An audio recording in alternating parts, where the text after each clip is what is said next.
Hello everyone, I'm Daphne. Today I'm going to talk to you about something that has been on my mind for a very long time, and finally today I decided to just sit down with my cup of tea and talk about it.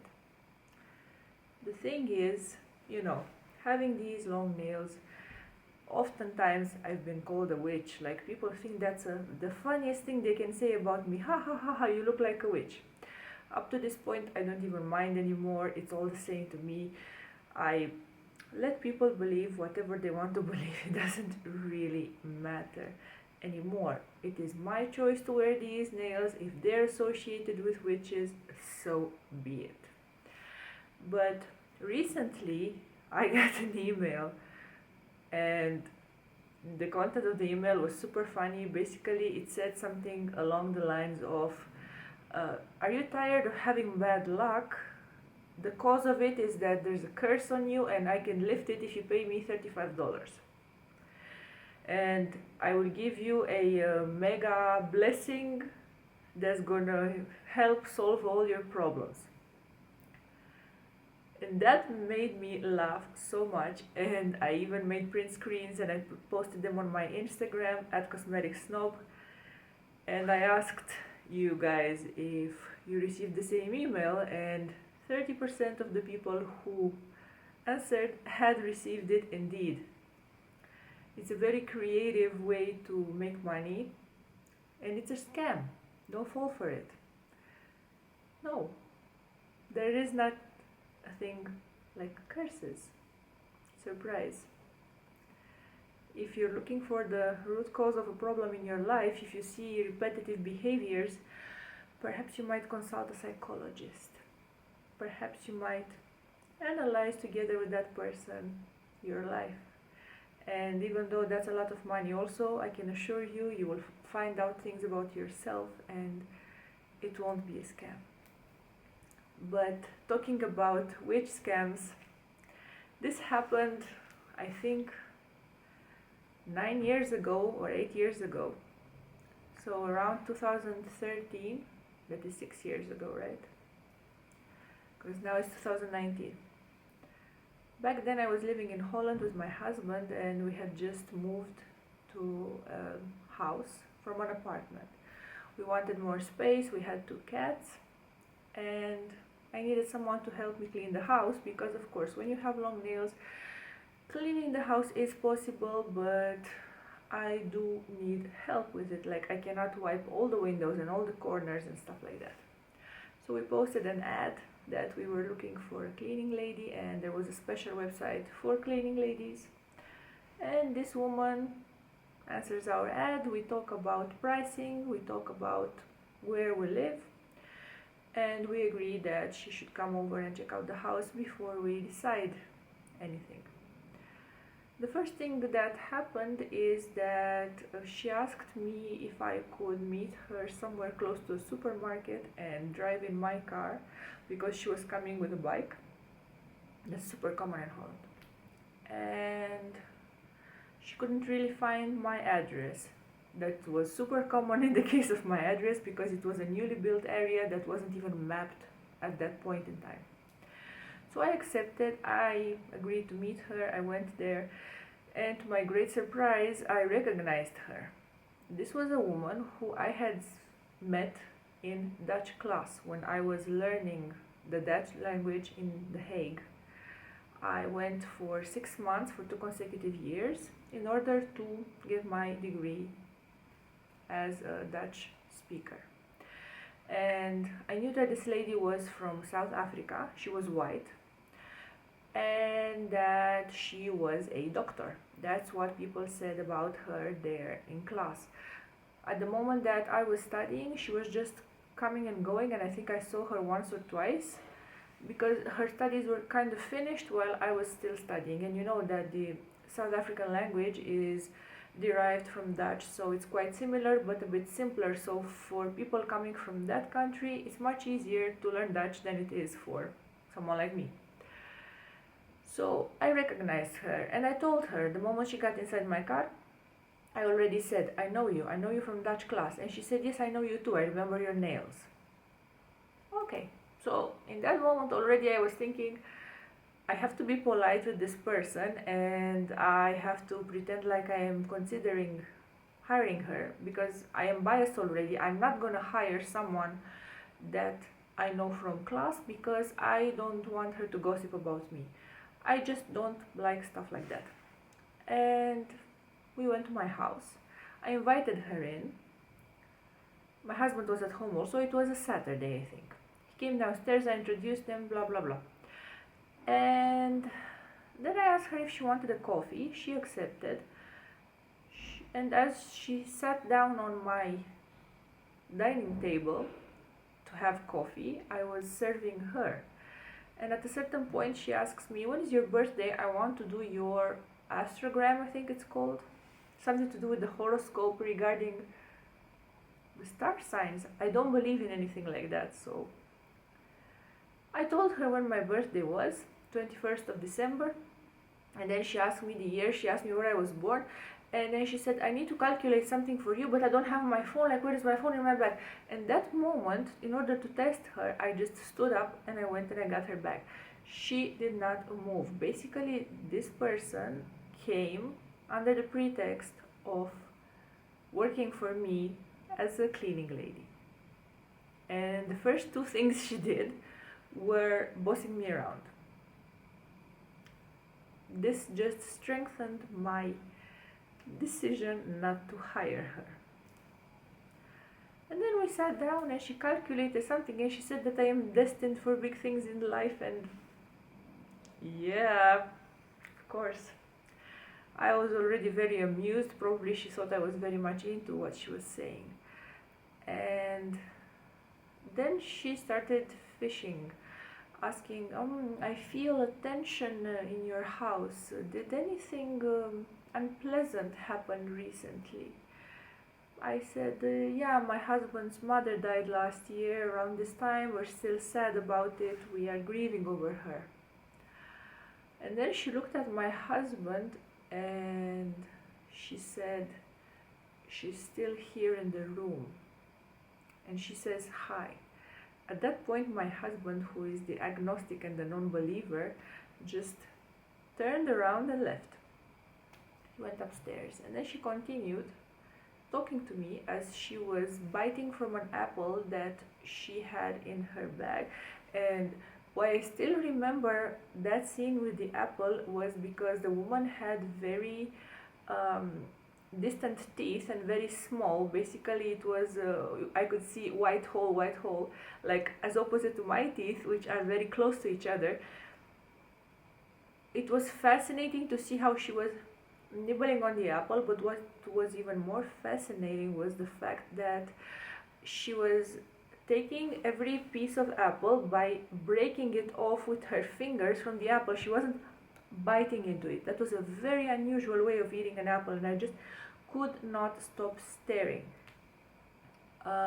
For a moment, she did not ask about the house. She didn't ask to see the rest of the house. She was just in the living room.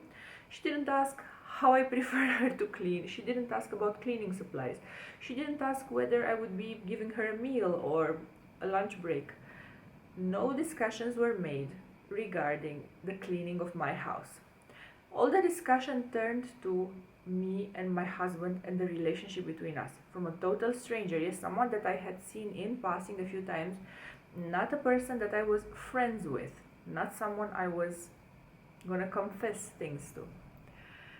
And she said something that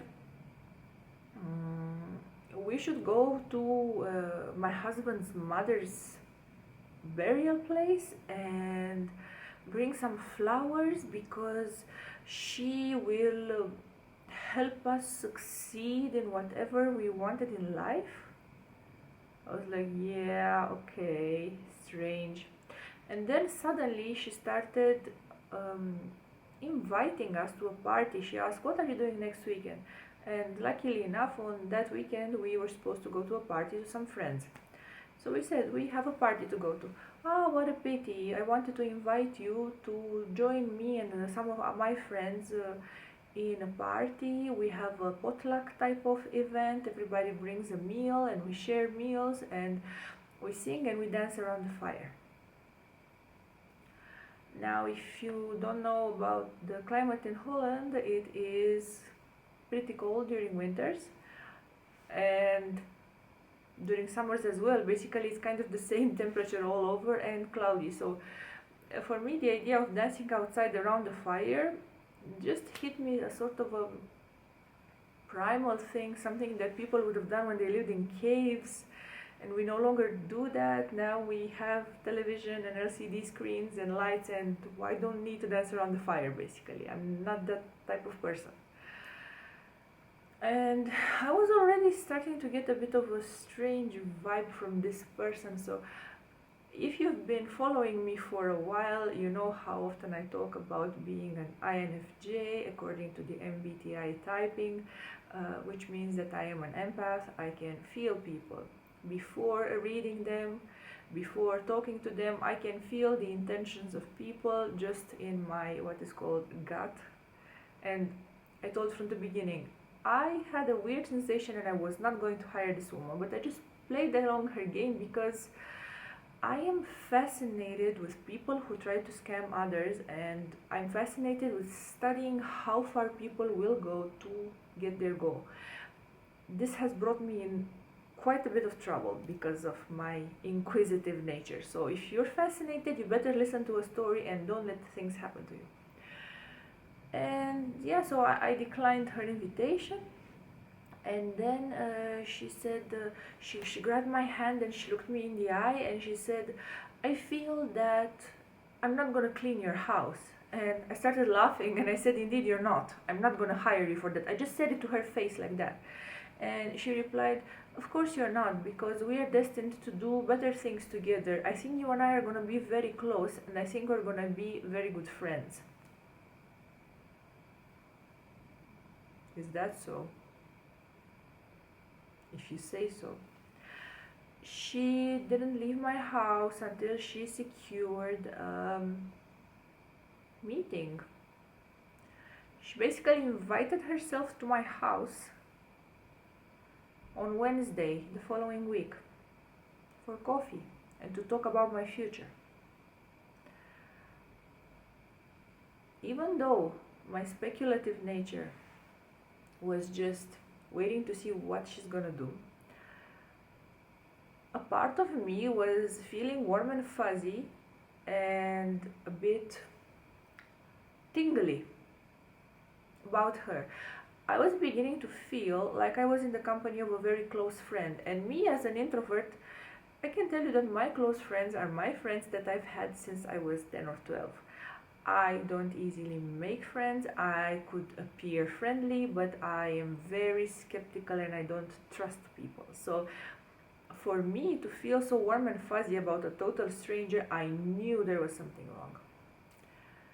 So we got back into my car because I was supposed to drive her back to the supermarket where I picked her up, where she had parked her bike. And while in the car, she asked me, so do you know anything about tantric sex? I almost choked.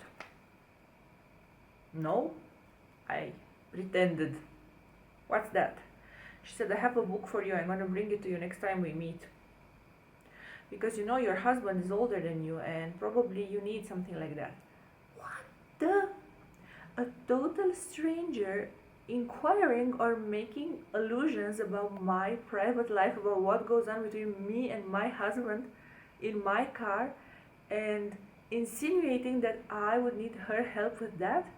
And I think she kind of said something like she's a sex therapist. So then I asked her, but hey, didn't you say in Dutch class that you were a doctor? Why are you offering your services as a cleaning lady? Because I prefer to help people in more ways than a doctor can. Are you kidding me? So we got back to the supermarket. This was like a 3 minutes drive. It was very close. And I dropped her off, and then I came back home and I quickly called my husband downstairs because he was upstairs. And I asked, why am I having this warm fuzzy feeling about this woman who's a total stranger?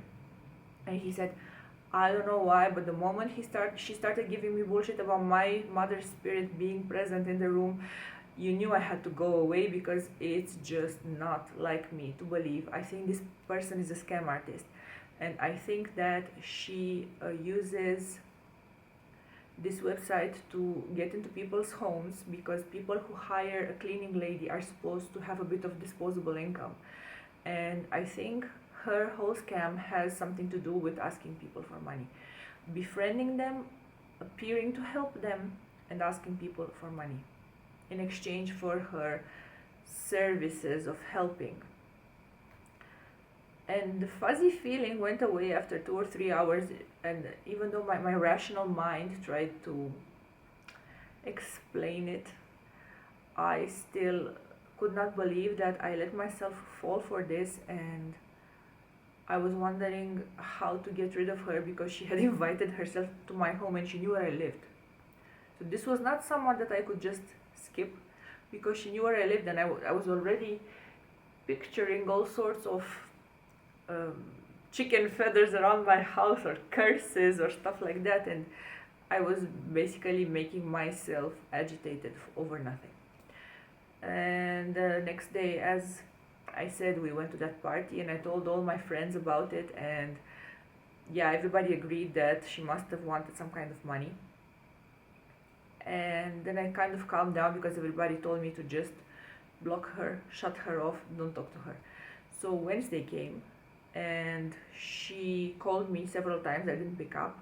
She SMS'd several times, are we still on, are we still on, are we still meeting? I didn't reply anything, and luckily I did not hear from her again until 3 or 4 years ago, because I somehow am still on the mailing list from that Dutch class. Whenever they have an event, there is one lady from Texas who always sends these mass emails about her life and her family, and I'm not interested. But I told her a million times to remove me from the list, and she still hasn't. One time, one of these emails was saying that people were meeting at this person's house, this so-called cleaning lady slash doctor, for a potluck. And I was half thinking to email the teacher, who was a very nice lady and who seemed reasonable, and to tell her this story. But then I didn't, because I didn't want to appear awkward. Perhaps this lady doctor, shaman, whatever she is, had gained much more confidence within the group in school than me. I was just coming, doing my business and going. I didn't socialize so much. So out of my story, what do you think? What do you think this woman's purpose was? How would you have dealt with it? Do you agree with the way that I dealt with it? I'd really love to know, because you see, if I were a witch, I would not have all these problems. I would have just dealt with witches the way witches do, which is how. I would love to know your opinion. Thank you so much for watching. This was a long one, but I'm really curious if you enjoyed it, because I have several other stories that border the creepy like that. I got into quite a bit of situations because of this inquisitive nature. So let me know, do you want me to upload more storytime videos? Thanks for watching, have a lovely day, and I'll see you soon. Bye!